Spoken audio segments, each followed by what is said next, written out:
काळ्या विहिरीचे रहस्य. महाराष्ट्रातील एका डोंगराळ भागात काळेवाडी नावाचं छोटंसं गाव होतं.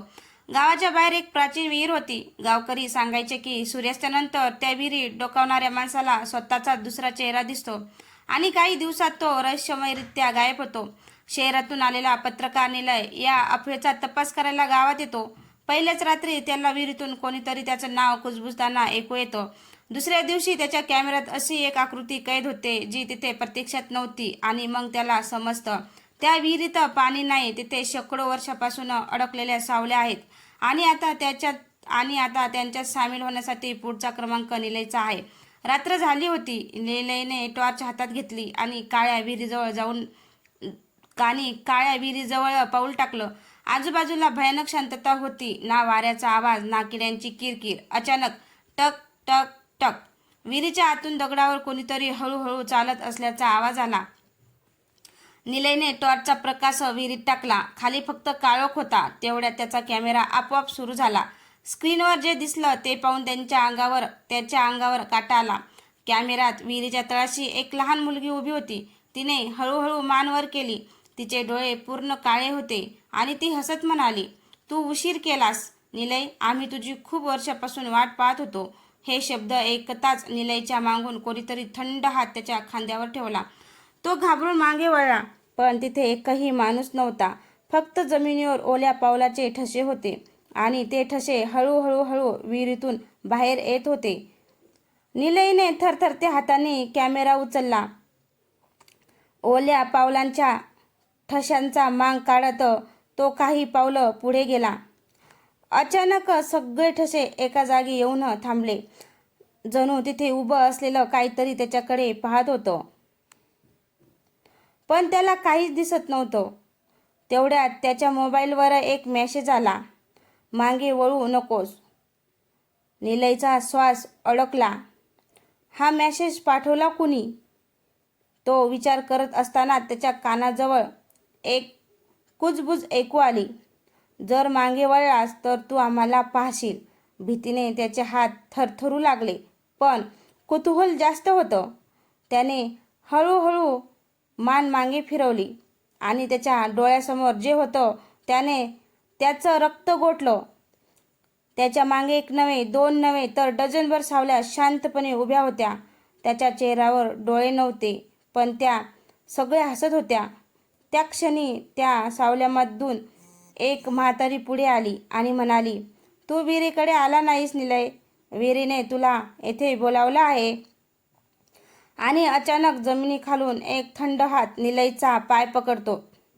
थंड हाताची पकड क्षणाक्षणाला घट्ट होत होती. निलयने पूर्ण ताकदीने पाय ओढला. धाडकन तो मागे कोसळला, पण त्या हाताची पकड अचानक सुटली. जमिनीवर नजर गेली तर तिथे फक्त ओली माती होती. मग मग मला पकडलं कोणी? त्याने स्वतःशीच पुटपुटलं. तेवढ्यात त्याचा कॅमेरा पुन्हा आपोआप सुरू झाला. स्क्रीनवर वेळ दिसत होती, रात्रीचे 12:07. निलयने घड्याळाकडे पाहिले. त्याच्या मनात धक्का बसला. त्याच्या हातातील घड्याळात अजून 11:41 झाले होते. कॅमेरा तब्बल 26 मिनिटं पुढचं दाखवत होता. थरथरत त्याने रेकॉर्डिंग प्ले केलं. व्हिडिओमध्ये तो स्वतः विहिरीच्या काठावर उभा होता. हळूहळू तो विहिरीत उडी मारत होता आणि उडी मारण्याआधी तो कॅमेऱ्याकडे पाहून म्हणाला, "मी स्वतःहून उडी मारत नाही, कोणीतरी माझ्या मनावर ताबा घेतो." व्हिडिओ अचानक बंद झाला. निलयच्या कपाळावर घाम फुटला, कारण तो अजूनही विहिरीच्या बाहेर उभा होता. म्हणजे कॅमेऱ्याने जे दाखवलं होतं ते अजून घडलंच नव्हतं. आणि दूरवरून पुन्हा तीच मुलगी हसली. "भविष्य बदलता येत नाही निलय." निलयने कॅमेरा घट्ट पकडला. "नाही, मी त्या विहिरीत उडी मारणार नाही." तो स्वतःलाच ओरडला, पण त्याच क्षणी त्याच्या पायांनी त्याचं ऐकणं बंद केलं. तो स्वतःच्या इच्छेविरुद्ध विहिरीकडे चालू लागला. 1 पाऊल, 2 पाऊल, 3 पाऊल. प्रत्येक पाऊलागणिक त्याच्या कानात शेकडो आवाज घुमत होते. "ये खाली ये, आमच्यात सामील हो." निलयने पूर्ण ताकदीने स्वतःला थांबवण्याचा प्रयत्न केला.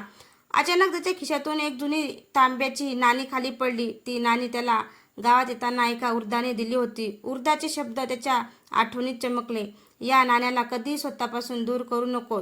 ज्या दिवशी हे हातातून निसटलं त्या दिवशी विहीर तुला ओळखेल." निलयचा चेहरा फटकळ पडला. त्याने घाईघाईने नाणं उचलण्यासाठी हात पुढे केला, पण एका काळ्या लांबसडक हाताने ते नाणं आधीच उचललेलं होतं.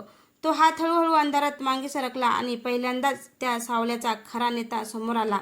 त्याचा चेहरा पूर्णपणे काळोखात लपलेला होता. फक्त 2 लाल भडक डोळे चमकत होते. तो मंद हसला आणि म्हणाला, 100 वर्षांनी अखेर मला योग्य वारस मिळाला.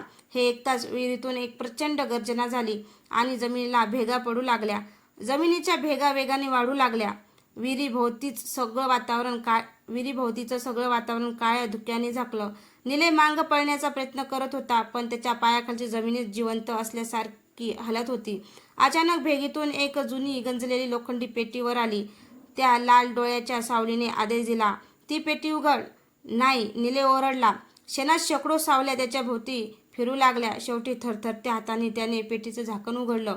आत ना सोनं होतं, ना हाडं, ना कुठलं शस्त्र. आत फक्त एक काळी डायरी होती. मुख्य पृष्ठावर लाल शाईने एकच वाक्य लिहिलेलं होतं, जो ही डायरी वाचेल त्याचं नाव पुढच्या पानावर आपोआप लिहिलं जाईल. निलयने धडधडत्या हृदयाने पहिलं पान उघडलं आणि त्याच्या डोळ्यात भीती दाटून आली. कारण त्या पानावर आधीच एक नाव लिहिलेलं होतं, निलय. त्याखाली तारीख होती उद्याची आणि शेवटची ओळ वाचता त्याच्या हातातून डायरी खाली पडली. उद्या मध्यरात्री निलय स्वतःहून काळ्या विहिरीत उतरेल आणि त्यानंतर गावात आणखी एक सावली जन्म घेईल. त्या क्षणी डायरीचं पुढचं पान आपोआप उलटलं आणि त्यावर एक नवीन नाव उमटू लागलं. ते नाव निलयचं नव्हतं. ते होतं त्या व्यक्तीचं जी उद्या त्याला वाचवण्यासाठी येणार होती. निलयच्या डोळ्यासमोर त्या नावातील अक्षर हळूहळू स्पष्ट होऊ लागले. आर्या. आर्या कोण? तो स्वतःशीच पुटपुटला. गावात आल्यापासून त्याने हे नाव कधीच ऐकलेलं नव्हतं. तेवढ्या डायरीच्या शेवटच्या पानावर काळ्या शाईत एक नवीन ओळ आपोआप उमटली. जिला तू कधीच भेटला नाहीस, तीच तुझा शेवटचा आधार आहे. अचानक विहिरीतून एक भयानक किंकाळी घुमली. संपूर्ण गावाची वीज गेली. दूरवरच्या घराचे दिवे एकामागून एक विझू लागले आणि काळ्या धुक्यातून एक तरुणी पुढे आली. तिच्या हातात एक जुना कंदील होता. ती निलयकडे पाहत शांतपणे म्हणाली, मी आर्या आहे. निलय काही बोलणार इतक्यात ती त्याचा हात पकडून म्हणाली, आता प्रश्न विचारू नकोस. आपल्याकडे फक्त 7 मिनिटं आहेत. कशासाठी? निलयने घाबरत विचारलं. आर्याने विहिरीकडे बोट दाखवलं. मध्यरात्री ही विहीर उघडते आणि एकदा ती पूर्ण जागी झाली तर आत अडकलेल्या सावल्या बाहेर येतील. तेवढ्यात विहिरीतून तोच लाल डोळ्यांचा अंधारमय चेहरा पुन्हा वर आला. यावेळी तो हसत नव्हता, तो रागाने गरजला. आर्या, तू पुन्हा परत आलीस? आर्याने कंदील उंच केला. त्या प्रकाशात पहिल्यांदाच त्या सावलीचा चेहरा दिसू लागला आणि निलयच्या अंगावर काटा आला, कारण तो चेहरा निलय सारखाच होता. निलय स्तब्ध झाला. त्यांनी पुन्हा त्या चेहऱ्याकडे पाहिलं. चूक नव्हती, तो चेहरा त्याचाच होता. फरक इतकाच, त्या सावलीच्या डोळ्यात लाल ज्वाला होत्या आणि चेहऱ्यावर शेकडो वर्षांचा राग. हा मी कसा असू शकतो? निलय थरथरत्या आवाजात म्हणाला. आर्याने खोल श्वास घेतला. तो तू नाहीस, पण तुझ्याच रक्ताचा आहे. निलय काही समजून घेण्याआधीच विहिरीतून घुमणारा आवाज आला. खोटं बोलू नकोस आर्या, सत्य लपून ठेवण्याची वेळ संपली आहे. क्षणात काळ्या धुक्यात अनेक दृश्य दिसू लागली. 100 वर्षापूर्वी याच गावात 2 जुळे भाऊ जन्माला आले होते. एकाचं नाव निरंजन, दुसऱ्याचं नाव निलेश. गावकऱ्यांनी अंधश्रद्धेपोटी एका मुलाला अपशकुनी ठरवलं आणि त्याला जिवंतपणी याच विहिरीत ढकलून दिलं. मरतानाच त्याने शपथ घेतली, माझ्या रक्तातील प्रत्येक वंशजाला मी येथे परत आणीन. धुकं नाहीसं झालं, आर्या हळू आवाजात म्हणाली. निलय, तू त्या शापित वंशाचा शेवटचा वारस आहेस. हे ऐकताच निलयच्या हातावर अचानक एक काळं चिन्ह उमटलं. तेच चिन्ह जे त्या लाल डोळ्याच्या सावलीच्या हातावर होतं. सावली मोठ्याने हसू लागली. आता रक्ताचं वचन पूर्ण होईल. आणि त्या क्षणी विहिरीतून शेकडो काळे हात बाहेर आले आणि निलयला आत ओढू लागले. आर्याने कंदील विहिरीकडे फेकला. कंदील फुटताच निळसर ज्वालांनी संपूर्ण विहीर पेटून उठली. पण त्या ज्वालाच्या मध्यातून एक दार हळूहळू उघडू लागलं. दाराच्या पलीकडे काय होतं हे पाहून आर्याच्या चेहऱ्यावर पहिल्यांदाच भीती उमटली. दार पूर्णपणे उघडलं, पण त्याच्या पलीकडे अंधार नव्हता. तेच गाव दिसत होतं, तेच रस्ते, तेच घर, पण एकही माणूस जिवंत नव्हता. सगळीकडे शांतता. आर्याने घाबरत कुजबुजली, हे प्रतिबिंब गाव आहे. प्रतिबिंब गाव? निलयने विचारलं. हो, ज्या लोकांना ही विहीर गिळते त्यांच्या आत्म्यांना इथे कैद केलं जातं. ते मरत नाहीत, पण कधीच मुक्तही होत नाहीत. तेवढ्यात एका मोडकळीस आलेल्या घराचं दार हळूच उघडलं. एक लहान मुलगा बाहेर आला. त्याच्या हातात लाकडी बाहुली होती. तो शांतपणे निलयकडे पाहत म्हणाला, तू शेवटी आलास. तू कोण आहेस? निलयने विचारलं. मुलगा हसला. मी पहिला वारस. हे ऐकताच त्याच्या मागून डझनभर लोक बाहेर आले. त्यांच्या चेहऱ्यावर भीती होती. एक वृद्ध माणूस पुढे आला आणि म्हणाला, आम्ही प्रत्येकाने विहिरीचा शाप मोडण्याचा प्रयत्न केला, पण प्रत्येक वेळी विहिरीने आमच्यातला एक जण निवडला. त्याने निलयच्या हातावरचं काळं चिन्ह पाहिलं आणि त्याचा चेहरा पांढरा पडला. नाही, हे अशक्य. नाही, हे अशक्य आहे. काय? निलय ओरडला. वृद्ध थरथरत्या आवाजात म्हणाला, तू शाप मोडण्यासाठी जन्मलेला नाहीस. तू हा शाप पूर्ण करण्यासाठी जन्माला आला आहेस. अचानक संपूर्ण प्रतिबिंब गाव हादरू लागलं. आकाशात हजारो काळे कावळे गोल फिरू लागले आणि विहिरीतून पुन्हा तो लाल डोळ्याचा आवाज घुमला. वेळ संपली. आता वारसाचा निर्णय होईल. त्याच क्षणी निलयच्या हातावरील काळं चिन्ह तेजाने चमकू लागलं आणि त्याच्या डोळ्याचा रंग हळूहळू लाल होऊ लागला. निलयने घाबरून डोळे मिटले, पण जेव्हा त्याने ते पुन्हा उघडले त्याला सगळं वेगळं दिसत होतं. प्रत्येक माणसासोबत काळ्या धुरांची एक वलय होती. आर्याभोवती मात्र तेजस्वी पांढरा प्रकाश होता. हे काय होतंय? निलय ओरडला. आर्या त्याच्याकडे धावत आली. निलय, शाप तुझ्यावर ताबा मिळवत आहे. अजून काही क्षणात तू स्वतः राहणार नाहीस. तेवढ्यात लाल डोळ्यांची सावली दारातून बाहेर आली. यावेळी तिचा चेहरा पूर्णपणे स्पष्ट झाला. ती निलयसारखी दिसत नव्हती. ती निलयचाच भविष्यातलं रूप होतं. सावली हसली. मी तुझा पूर्वज नाही, मी तूच आहे. अनेक वर्षापूर्वी मी हा शाप मोडायला आलो होतो, पण अपयशी ठरलो. या विहिरीने मला काळाच्या पलीकडे कैद केलं. निलयचा विश्वास बसत नव्हता. म्हणजे माझं भविष्य आधीच ठरलेलं आहे? नाही, आर्या जोरात म्हणाली. भविष्य बदलता येतं, पण त्यासाठी तुला विहिरीचं खरं रहस्य शोधावं लागेल. कुठलं रहस्य? आर्याने थरथरत्या हाताने विहिरीच्या तळाकडे बोट दाखवलं. या शापाचा उगम विहिरीत नाही, तर विहिरीखाली लपलेल्या प्राचीन मंदिरात आहे. तेवढ्यात जोराचा स्फोट झाला. विहिरीचा तळ अचानक कोसळलं. खाली दगडी पायऱ्या दिसू लागल्या. त्या पायऱ्या हजारो वर्षांपासून बंद असलेल्या एका मंदिराकडे जात होत्या आणि मंदिराच्या प्रवेशद्वारावर रक्ताने लिहिलेले शब्द चमकत होते. जो आत जाईल तो सत्य घेऊन बाहेर येईल किंवा कधीच बाहेर येणार नाही. निलय आणि आर्याने एकमेकांकडे पाहिलं आणि ते दोघे त्या अंधाऱ्या पायऱ्या उतरू लागले. त्यांना कल्पनाही नव्हती की मंदिरात त्यांची वाट पाहणारा शत्रू सावली नव्हता, तर एक जिवंत माणूस होता. दगडी पायऱ्या संपल्या. समोर एक विशाल भूमिगत मंदिर उभं होतं. हजारो वर्ष जुन्या भिंतीवर विचित्र चिन्ह कोरलेली होती. हवेत ओलसरपणा आणि कुजल्यासारखा वास पसरला होता. निलयने टॉर्चचा प्रकाश पुढे टाकला. अचानक प्रकाश एका माणसावर पडला. तो शांतपणे मंदिराच्या मध्यभागी उभा होता. त्याने काळा झगा घातला होता आणि चेहरा मुखवट्याने झाकलेला होता. तुमचीच वाट पाहत होतो, तो शांत आवाजात म्हणाला. तू कोण आहेस? निलयने विचारलं. त्या माणसाने हळूहळू मुखवटा काढला. आर्याच्या तोंडून किंकाळी बाहेर पडली. नाही, हे अशक्य आहे. निलयने त्याचा चेहरा पाहिला. तो चेहरा अगदी आर्याच्या वडिलांसारखा होता. आर्या थरथरत म्हणाली, बाबा, तुम्ही तर 15 वर्षापूर्वी मरण पावला होता. तो माणूस मंद हसला. मरण पावलो नव्हतो आर्या, मी स्वतःला या मंदिरासाठी अर्पण केलं होतं. तो पुढे येत म्हणाला, ही विहीर, हा शाप, या सावल्या, हे सगळं योगायोग नाही. या मंदिराखाली एक प्राचीन शक्ती कैद आहे. प्रत्येक 100 वर्षांनी तिला एका वारसाच्या आत्म्याची गरज असते. त्याने निलयकडे बोट दाखवलं. यावेळी त्या शक्तीने तुला निवडलं आहे. निलय. अचानक मंदिराच्या जमिनीवर लाल रंगाचं एक विशाल वर्तुळ चमकू लागलं. त्या वर्तुळाच्या मध्यभागी निलयचे पाय आपोआप जाऊ लागले. आर्याने त्याला पकडण्याचा प्रयत्न केला, पण एक अदृश्य शक्तीने तिला दूर फेकून दिलं. मंदिराच्या छतावरून एक खोल भयावह आवाज घुमला. वारस आला आहे. आता अंतिम विधी सुरू होईल. आणि त्या क्षणी मंदिराच्या मध्यभागी असलेली दगडी मूर्ती हळूहळू डोळे उघडू लागली. दगडी मूर्तीचे डोळे पूर्णपणे उघडले. ते डोळे दगडाचे नव्हते, ते जिवंत होते. मंदिरात अचानक बर्फासारखी थंडी पसरली. मूर्तीच्या ओठांची हलकी हालचाल झाली आणि एक आवाज घुमला. शेवटी शेवटचा वारस माझ्यासमोर उभाच आहे. निलयला जाणवलं की त्याचं शरीर त्याच्या नियंत्रणात राहिलेलं नाही. तो हळूहळू त्या मूर्तीसमोर गुडघ्यावर बसला. आर्या उठून त्याच्याकडे धावली, पण अचानक भिंतीवर कोरलेली चिन्ह लालसर चमकू लागली. संपूर्ण मंदिर हादरलं. तेवढ्यात आर्याचा वडील जोरात ओरडला, आर्या, मंदिराच्या उजव्या भिंतीमागे एक गुप्त कक्ष आहे. तिथे रक्तशिला लपवलेली आहे. ती नष्ट झाली तर हा शापही संपेल. आर्या क्षणाचाही विलंब न करता त्या क्षणी धावली, पण लाल डोळ्याची सावली तिच्या समोर उभी राहिली. रक्तशिला नष्ट झाली तर मी कायमचा नाहीसा होईन. सावलीने हात उंचावला. क्षणात काळ्या धुक्यांचे असंख्य भाले आर्याकडे झेपावले.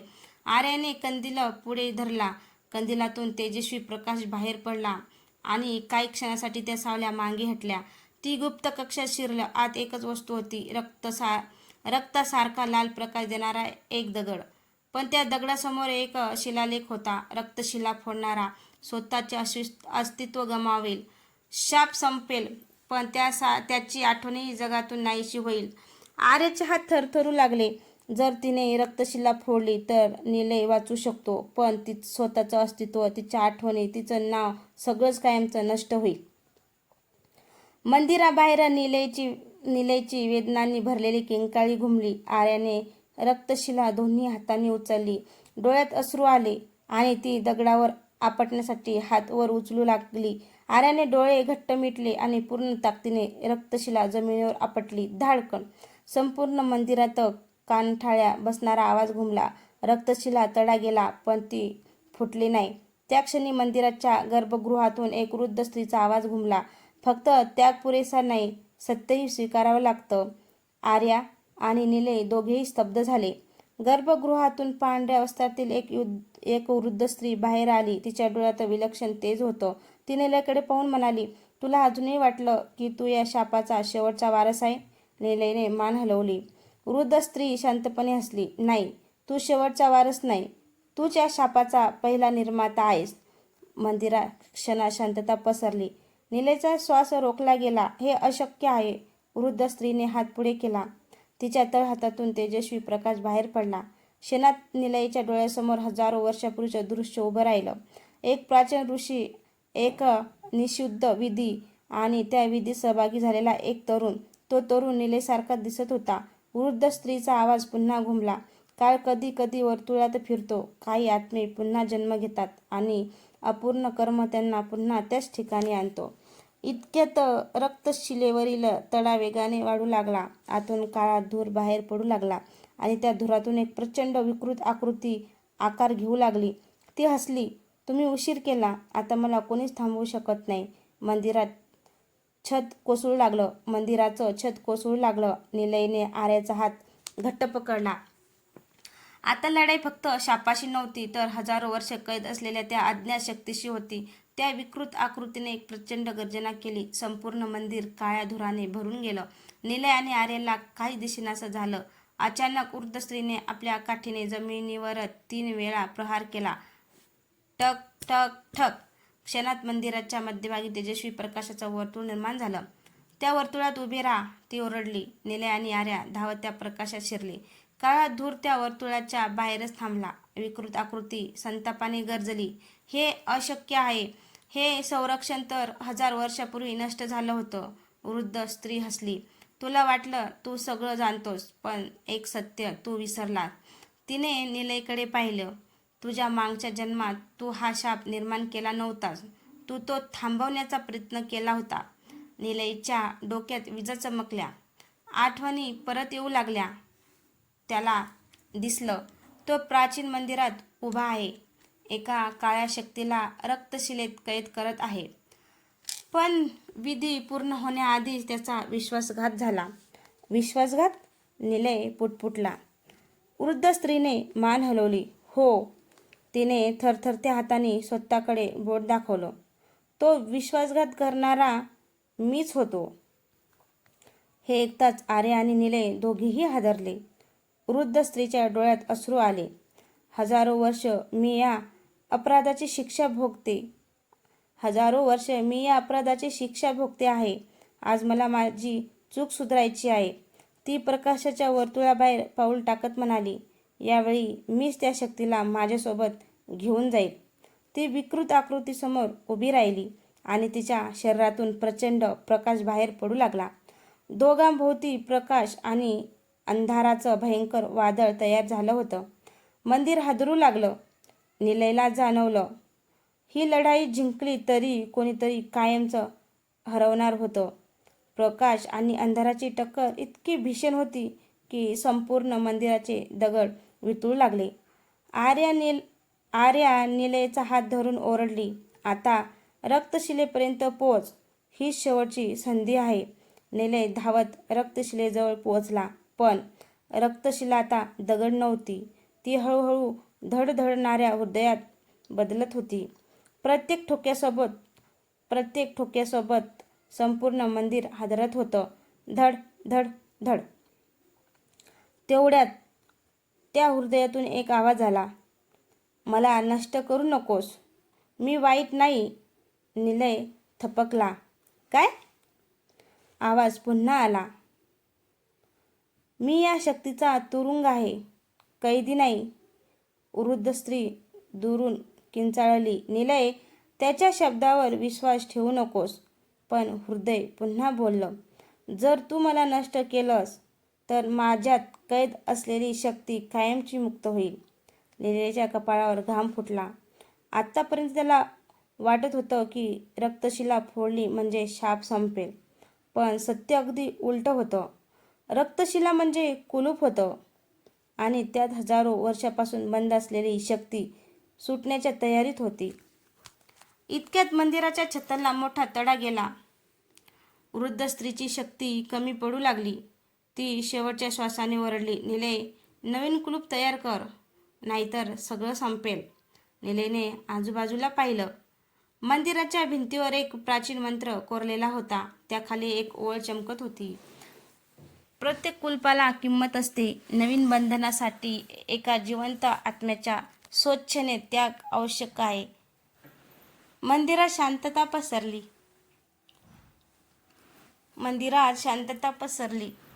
निलय, आर्या आणि वृद्ध स्त्री तिघांनाही आता एकच गोष्ट समजली होती. ही लढाई जिंकण्यासाठी त्यांच्यापैकी एकाला कायमचं त्या शक्तीचा रक्षक बनावं लागणार होतं. आणि त्या क्षणी आर्या एक शब्दही न बोलता पुढे चालू लागली. आर्या शांतपणे त्या धडधडणाऱ्या हृदयासमोर उभी राहिली. तिने मागे वळून निलयकडे पाहिले. तिच्या चेहऱ्यावर भीती नव्हती, फक्त एक हलकसं स्मित होतं. आर्या, थांब, निलय ओरडला. तू नाही, आर्या हळू आवाजात म्हणाली. ही लढाई सुरू होण्याआधीच माझं भविष्य ठरलं होतं निलय. तिने आपल्या गळ्यातील छोटंसं चांदीचं लॉकेट काढलं. हे माझ्या आईने मला दिलं होतं. मी परत आले नाही तर हे जप. निलयच्या डोळ्यात पाणी आलं. तो तिच्याकडे धावला. पण अचानक त्याच्या मनात त्या वृद्ध स्त्रीने दाखवलेली प्राचीन आठवण पुन्हा चमकली. त्या आठवणीत एक गोष्ट त्याने आधीच पाहिलीच नव्हती. हजारो वर्षापूर्वी त्या विधीत 2 जण उभे होते. एक तो स्वतः आणि दुसरी आर्यासारखी दिसणारी एक तरुणी. निलयच्या डोक्यात विजा चमकल्या. तो ओरडला, नाही, हा योगायोग नाही. आर्या थपकली. काय झालं?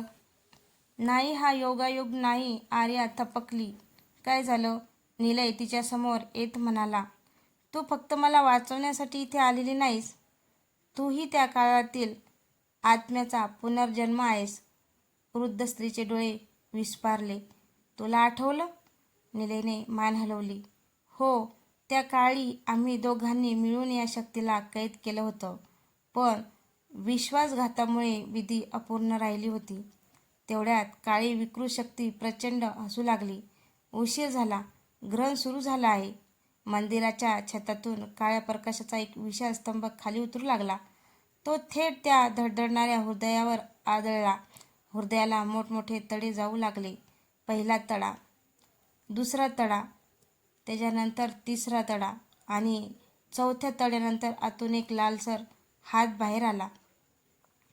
तो हात मानवी नव्हता. त्याला 6 बोटं होती आणि प्रत्येक नखातून काळं रक्त टिपकत होतं. वृद्ध स्त्री भयाने कुजबुजली. तो जागा झाला. त्या 6 बोटांच्या हाताने हळूहळू रक्तशिलेचं उरलेलं कवच फोडलं. कडक कडाड.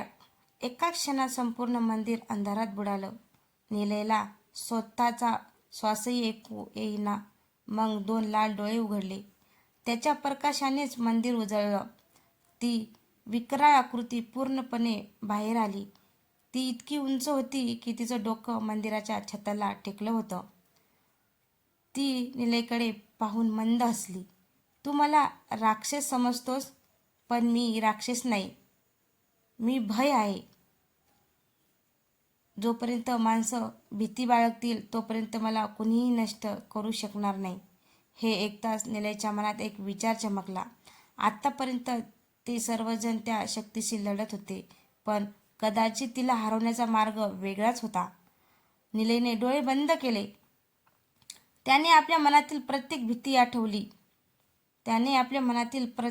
आठवली. अंधार, मृत्यू, एकटेपणा, अपयश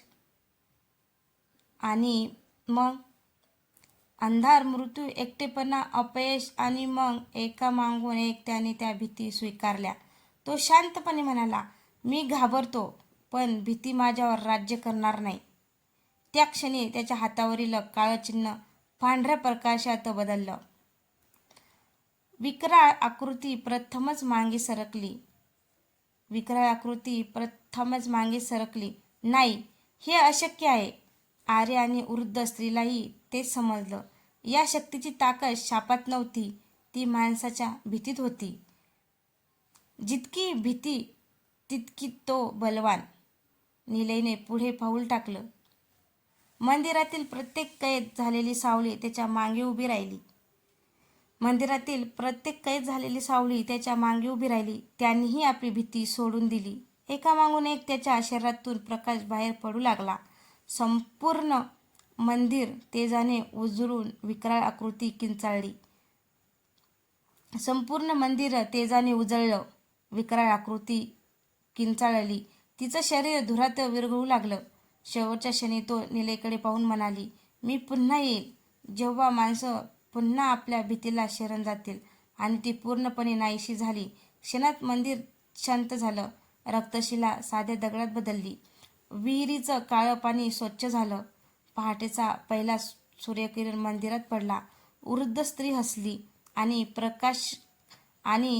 प्रकाशकणामध्ये विलीन झाली. आर्याने निलयकडे पाहिलं. शाप संपला. निलयने शांतपणे उत्तर दिलं, नाही, शाप संपला नाही. तो फक्त प्रत्येकाच्या मनातल्या भीतीवर अवलंबून आहे.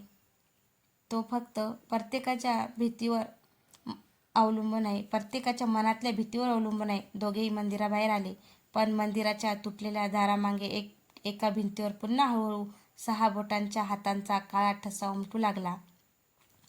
तर मित्रांनो, तुम्हाला ही कथा कशी वाटली? कथा आवडल्यास कथेला लाईक, कमेंट, शेअर करायला विसरू नका. तसंच आपल्या चॅनलवर कोणी नवीन असेल तर चॅनलला सबस्क्राईब करा. धन्यवाद.